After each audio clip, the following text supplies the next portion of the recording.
श्री कृष्ण का जीवन ही संघर्ष से शुरू हुआ, लेकिन इसकी शिकन उनके चेहरे पर कभी भी नहीं दिखी। वह हमेशा मुस्कुराते हुए बंसी बजाते रहते थे और दूसरों को भी अपनी समस्याओं को ऐसे ही मुस्कुराते हुए सुलझाने की सीख देते थे। ऐसे मुरलीधर मनोहर के बारे में जानिए अनोखी बातें और रहस्य जो आप नहीं जानते। तो चलिए शुरुआत करते हैं। नंबर 1, कहा जाता है कि श्री कृष्ण की कुल 16,108 रानियां थीं। वास्तव में उनकी 8 पट रानियां थीं।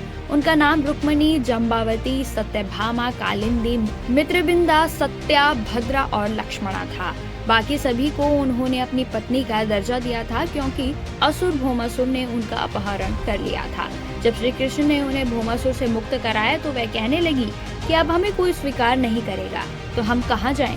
इस पर भगवान श्री कृष्ण ने उन्हें अपनी पत्नी का दर्जा देकर स्वीकार कर लिया था और जीवन भर उनका जिम्मा उठाया। नंबर 2, श्री कृष्ण ही 64 कलाओं में निपुण बताए गए हैं। कहा जाता है कि उन्होंने ये 64 कलाएं गुरु सांदीपनी से 64 दिनों में ही सीख ली थी।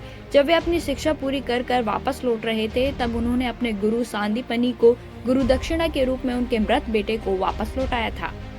नंबर 3, भगवान श्री कृष्ण के कुल 108 नाम हैं, जिनमें कान्हा, कन्हैया, गोविंद, गोपाल, घनश्याम, गिरधारी, मोहन, बाके बिहारी, माधव, चक्रधर, देवकी नंदन प्रमुख हैं। नंबर 4, देवकी की 7वीं संतान बलराम और 8वीं संतान श्री कृष्ण थे। कंस के वध के बाद श्री कृष्ण ने माता देवकी की विनती पर उनके बाकी के 6 भाइयों को, जिन्हें कंस ने मार दिया था, उनसे अपनी माता देवकी को मिलवाया था। इसके बाद उन्होंने उन भाइयों को मुक्ति दे दी। नंबर 5, भगवान श्री कृष्ण ने व्रत 17 साल की आयु में छोड़ दिया था। उसके बाद वे कभी भी राधा रानी से नहीं मिले, लेकिन उनका राधा रानी से संबंध ताउम्र आत्मा का रहा। राधा रानी को वे अपनी शक्ति और सोच मानते थे। नंबर 6, श्री कृष्ण 125 साल तक जीवित रहे। उनके अवतार का अंत एक बहेलिया के तीर से हुआ था। माना जाता है कि वो बहेलिया पिछले जन्म में बाली था। जब भगवान राम ने बाली को छिपकर मारा था, तो भगवान राम ने कहा था कि अगले जन्म में मेरी मृत्यु भी तुम्हारे हाथों ही होगी। इसके बाद वह द्वापर युग में नारायण कृष्ण बनकर आए।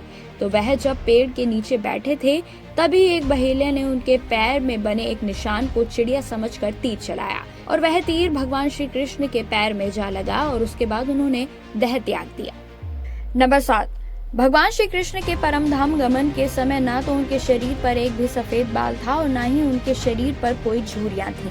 इसके अलावा श्री कृष्ण के शरीर से एक अद्भुत सुगंध निकलती थी, जो कि किसी को भी अपनी ओर आकर्षित कर लेती थी। नंबर 8, क्या आप जानते हैं अर्जुन अकेला ऐसा इंसान नहीं था जिसने श्री कृष्ण के मुंह से सबसे पहले गीता का सार सुना था।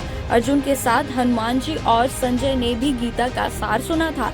जब कृष्ण अर्जुन को गीता का उपदेश सुना रहे थे, उस समय हनुमान जी उनके रथ पर ध्वज बनकर मौजूद थे और संजय अपनी दिव्य दृष्टि से गीता का सार सुन रहे थे।